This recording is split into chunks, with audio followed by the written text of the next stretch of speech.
Action. ஓகேவா? ஓகேக்கா. Action சொல்லியாச்சுங்க. Hi hello வணக்கம் வெல்கம் டு மசாலா ஸ்பூன்ஸ். அக்கா அப்படி இல்லக்கா, சாதாரணமா சொல்லுங்க. சிரிச்சிட்டு சாதாரணமா. சிரிச்சிட்டு நீங்க எப்பவுமே சிரிப்பீங்களா? வணக்கம். இன்னைக்கு உடச்சி ஊத்தின முட்டை குழம்பு எப்படி சேர்த்துன்னு பார்க்கலாம். இந்த மாதிரி கொஞ்சம் காமெடிஸோட நிறைய சமையல் வீடியோஸ் பார்க்கணும்னா மறக்காம இந்த சேனலுக்கு சப்ஸ்கிரைப் பண்ணிக்கோங்க. மசாலா ஸ்பூன்ஸ். முதல்ல ஒரு பேன்ல 2 டேபிள் ஸ்பூன் எண்ணெய் சேர்த்துக்கலாம். எண்ணெய் சூடானதும் 1/2 டீஸ்பூன் கடுகு பொரிஞ்ச பிறகு 1/2 டீஸ்பூன் சீரகம் சேர்த்துட்டு அதில் ஒரு 5 பல் பூண்டு இடித்து சேர்த்துக்கலாம். இப்போ 2 மீடியம் சைஸ் வெங்காயம் சின்ன சின்னதாக நறுக்கந்து அதில் சேர்த்துட்டு நல்லா கலந்து விட்டுக்கோங்க. இப்போ கொஞ்சம் கருவேப்பிலை இலையும் சேர்த்துக்கலாம். அப்புறம் தேவையான அளவு உப்பு சேர்த்துக்கோங்க. இப்போ வெங்காயம் பாதி வதங்கினதுக்கப்புறம் அதில் 1 டீஸ்பூன் இஞ்சி பூண்டு விழுது சேர்த்துக்கலாம். சேர்த்துட்டு நல்லா கலந்து விட்டுருங்க.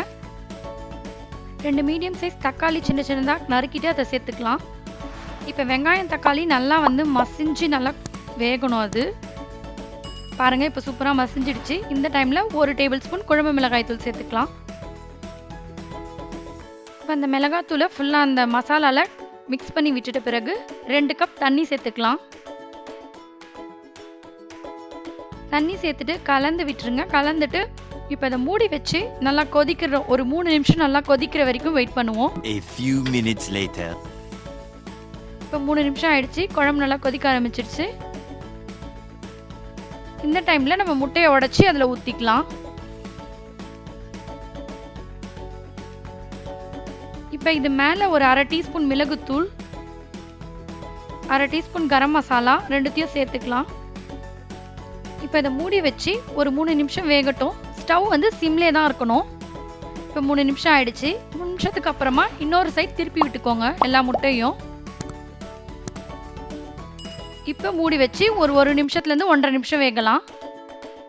1 minute 37 seconds later. ஓகே, இப்போ நம்மளோட குழம்பு சூப்பராக ரெடி ஆயிடுச்சு. மேலே கொத்தமல்லி இலை தூவிட்டு ஸ்டவ் ஆஃப் பண்ணிடுங்க.